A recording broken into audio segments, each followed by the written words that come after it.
شارع الخليفة المأمون شارع عدى عليه مصريين كتير، بس مش كتير اللي وقفوا وسألوا هو مين الخليفة المأمون ده؟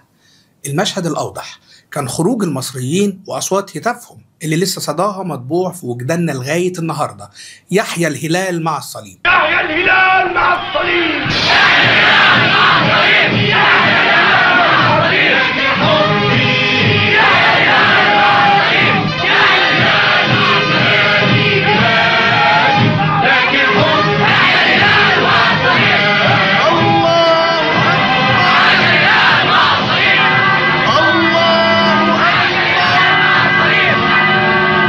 هتافنا كان ضد محتل انجليزي خبيث.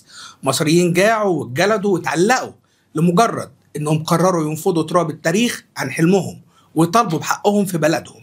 ودي ما كانتش حدوته بره السياق، ما كانتش بدايه الحدوته اصلا، بالعكس دي كانت امتداد لتاريخ طويل قوي، تاريخ اتزاح معظمه تحت سجاجيد مؤرخين وصناعية رد التاريخ على البارد.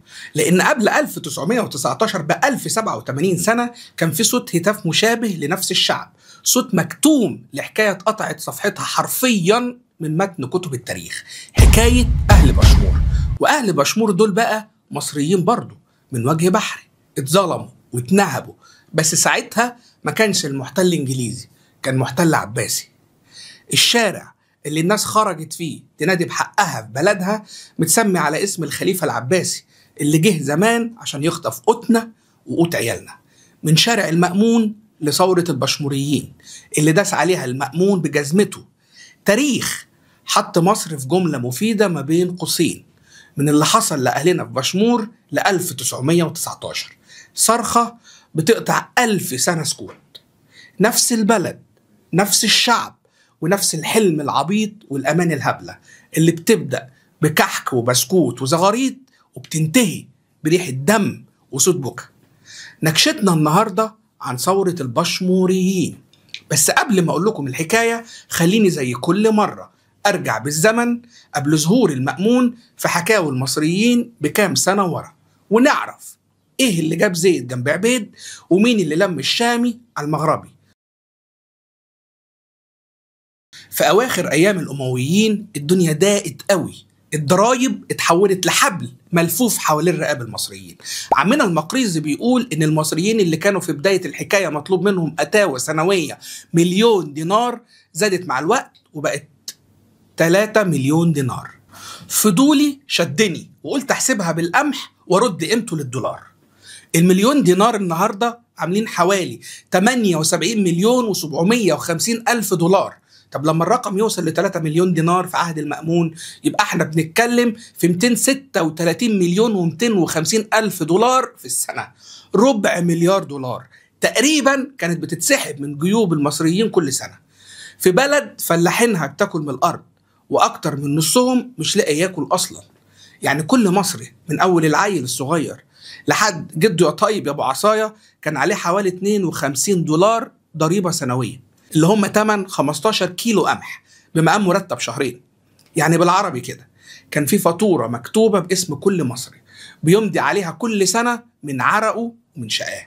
والفلوس دي ما كانتش بتروح في تعليم ولا في استصلاح أراضي ولا حتى في تنظيف ترع، دي كانت ملايين بتزود اصفار حسابات محتل كانت أقصى أمنية ليه في يوم من الأيام إنه يلاقي معزة شريدة في قلب الصحراء تروي عطشه، وفي يوم وليلة ما شاء الله ربك يفتحها عليه من وسع ويبدأ يفرتك القرشينات اللي ولاته سرقوهم من شقى المصريين في صورة هدايا لشاعر بيطبل لخليفة قاعد بيتمرجح في أصول الشام وهو بيسمع صوت صفير البلبلي هيج قلب الساملي.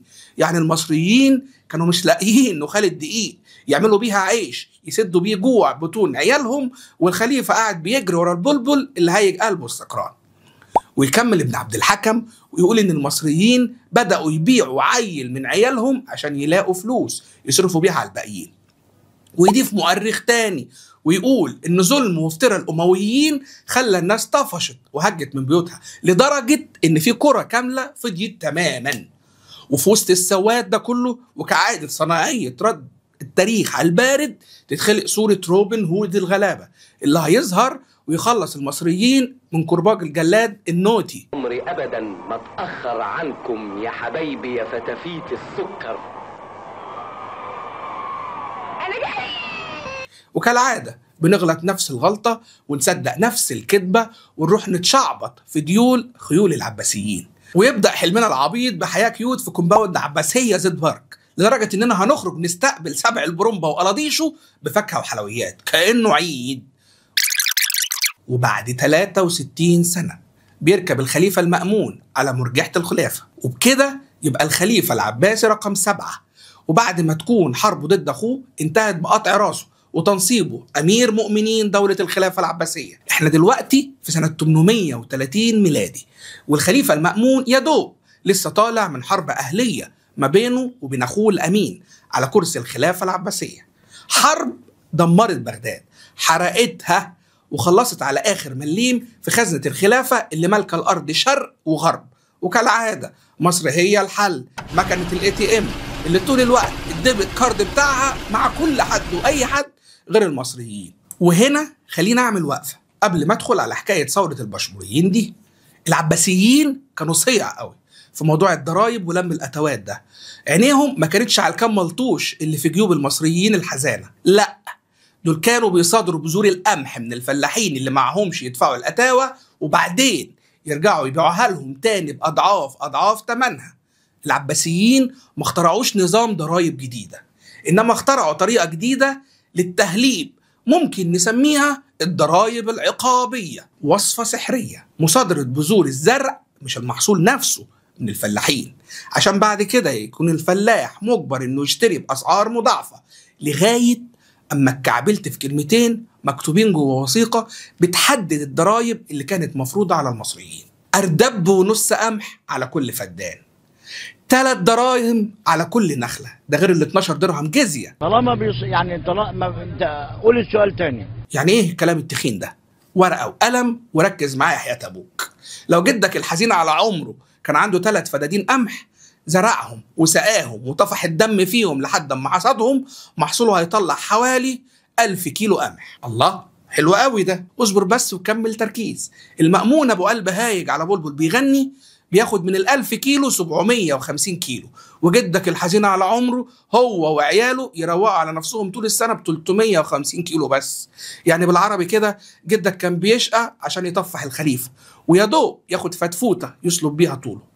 يعني النصبايه دي كانت معموله بطريقه انه لو معاك فلوس او ما معكش مش هتعرف تسدد. ليه؟ لان ساعتها كانت عينيهم على الارض جدا، فالغلبان يضرب تفليسه ويصادروا القراطين اللي حيلته ويرجع يشتغل خدام في ملكه. وده كلام مبني على تحليل اقتصادي عمله استاذ اقتصاد في جامعه اوكسفورد اسمه كريس ويكهام. اوعى تكون فاكر الفلوس اللي باخدها منك دي بحطها وديعه في الHSBC. لا الاتاوه اللي بفرضها عليك دي لمصلحتك اولا.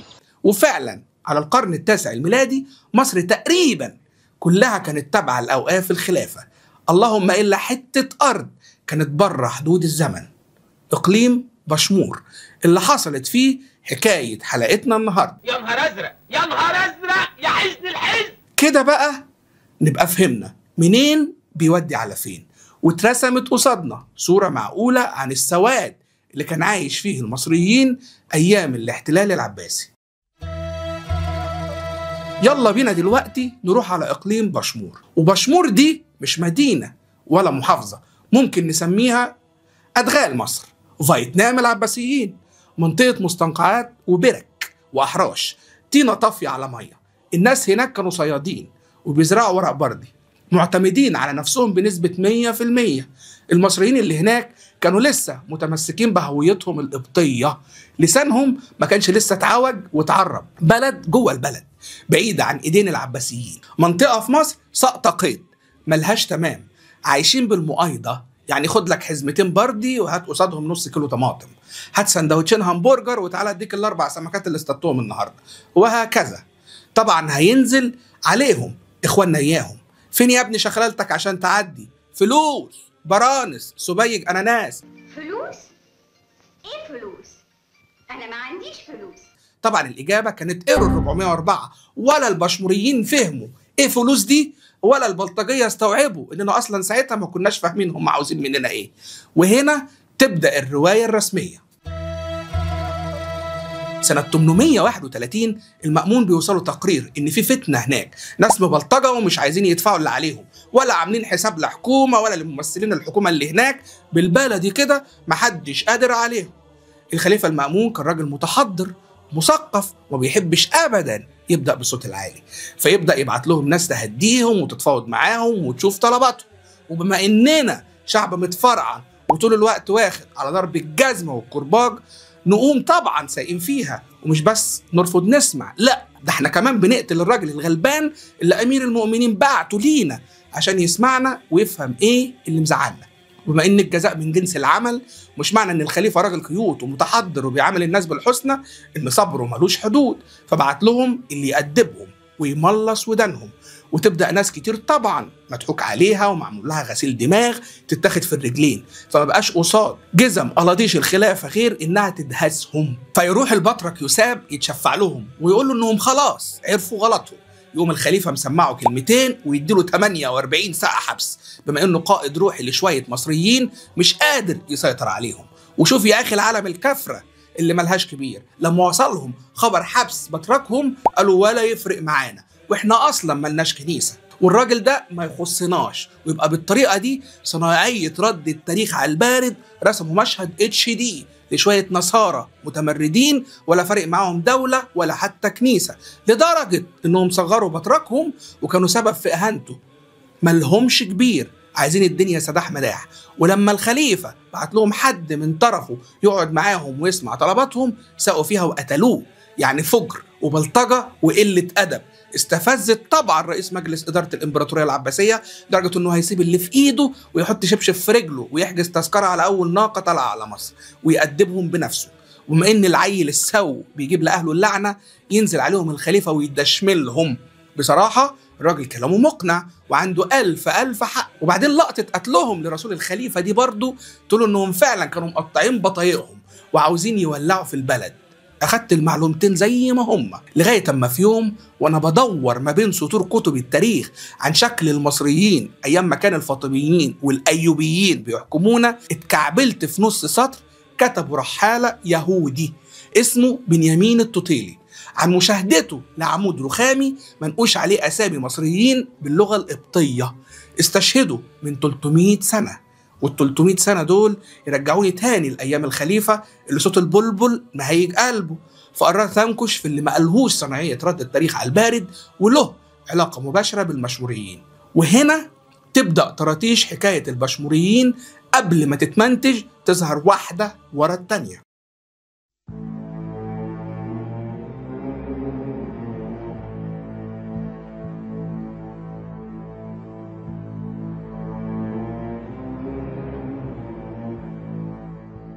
لقيت نص البردية من برديات الفيوم لعسكري عباسي بعت لحد بيقول له ازاي نجلد ونعذب ناس مش لاقيه غير ورق الشجر حرفيا تاكله. وفي بردية تانية عسكري بعت لحد بيقول له ان اللي رفض اوامر قتل العيال الصغيره اتعاقب بالجلد. ورساله شارده من الواضح انها وقعت من جيب مجرم عباسي فيها اوامر بحرق اي حد يرفع عينه في عين دوله الخلافه. ورساله ثالثه مكتوبه بايدين مرعوشه بتقول انه خلاص حرقوا النخل وزرعوا الارض ملح. ومره واحده تظهر قصاد دراسه وبحث صادم عن خريطه عسكريه عباسيه محفوظه دلوقتي في متحف في اسطنبول. المفتاح اللي فتحت بيه باب سلخانه سال جواها دم آلاف من أهالينا المصريين اتذبحوا بدم بارد ومحدش سمع عنهم حاجة. خطة إبادة شاملة الهدف الأساسي منها كان بسيط، بشمور بناسها وأرضها لازم يموتوا خالص. 32 قرية مرسومة واحدة ورا التانية، وتحت كل قرية كلمة واحدة بخط كوفي القرية اتفحمت باللي فيها، وفي الهامش بخط تاني مكتوبة تعليمات صارمة لكل عسكري عباسي يدخل مكان يحرق بيوته ويزرع ملح في أرضها عشان يبورها. وفي هامش تاني من الخريطة مكتوبة ملحوظة إنهم هدوا مطاحن القمح عشان اللي ما ماتش من الذبح والحرق يموت من الجوع.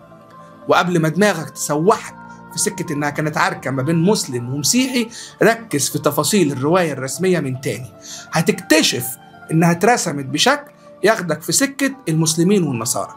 ولكن لقيت برديات وخطابات من مصريين مسلمين بتشارك اخواتهم في الوطن نفس الصرخة إياها اللي سمعنا صداها بعد أكتر من 1000 سنة: يحيى الهلال مع الصليب.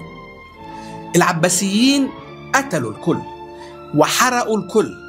الثورة كان فيها مسلمين أقباط ومسيحيين أقباط. خلاص بشمور انطفت ومبقاش فاضل صوت لحد بيئن ولا حتى شهقة بكا واحد محروق جسمه قبل قلبه المقهور على كوم لحم عياله اللي النار خلتهم حتة واحدة في حضن أمهم.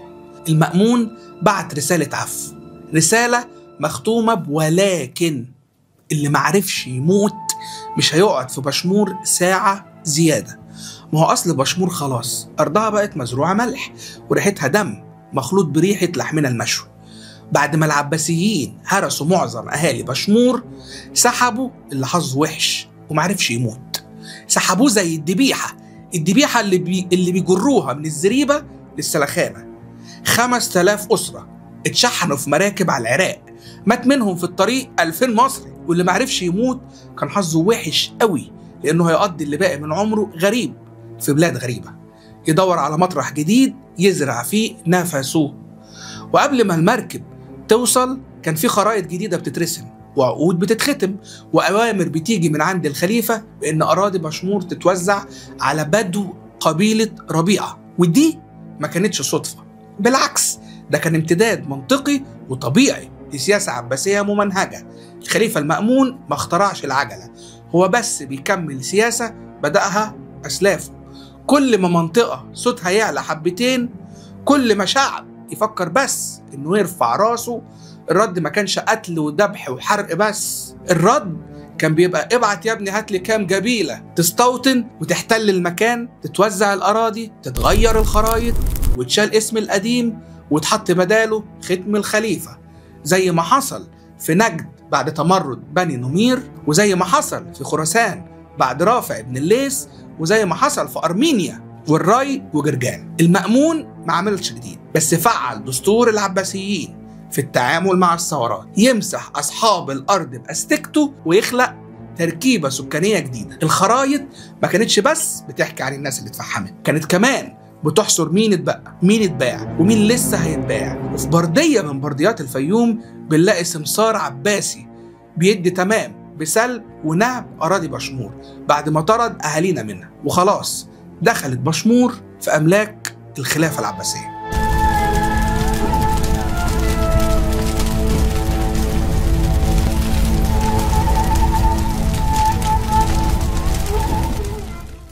الحلقة خلصت ومش فاضل فيها غير كلمتين. اللي شاف بعينه وهو بيسمعني أمه بتصرخ وهي بتلملم جسم ضناها من تحت حجارة اللي كان بيتهم، واللي سمع صوت أب ماسك اللي باقي من جسم ابنه ورافعها للسما بيقول يا رب، هيفهم إن حلقة النهاردة ما كانتش بس عن بشمور، وهيعرف إن شارع الخليفة المأمون اللي في مصر الجديدة فاتح على بشمور اللي كانت في مصر القديمة، وإن بشمور دلوقتي بقت فاتحة على غزة. في صفحة من تاريخ بلدنا اتقطعت زمان واتقطعت بالعافية، وأنا النهاردة معاكم بحاول ألم قصائصها وأترحم معاكم على أرواح جدودنا اللي كانوا. بس في صفحة تانية من متن قرآننا وإنجيلنا بتتقطع دلوقتي بنفس العافية، وخدوا بالكم مش كل ورقة بتتحرق بتموت. استنوني الحلقة الجاية ونكشة جديدة هتخلينا نشوف كواليس حوالين تاريخنا قبل المونتاج. مصادر الحلقة سايبها لكم تحت الفيديو في قناتي على اليوتيوب. مستني تعليقاتكم وأسئلتكم. لايك، شير، سبسكرايب، عشان التاريخ لسه فيه نكش كتير. عار من الاسم من الانتماء في تربة ربيتها باليدين. أيوب صاح اليوم ملء السماء، أيوب صاح اليوم ملء السماء. لا تجعلوني عبرة مرتين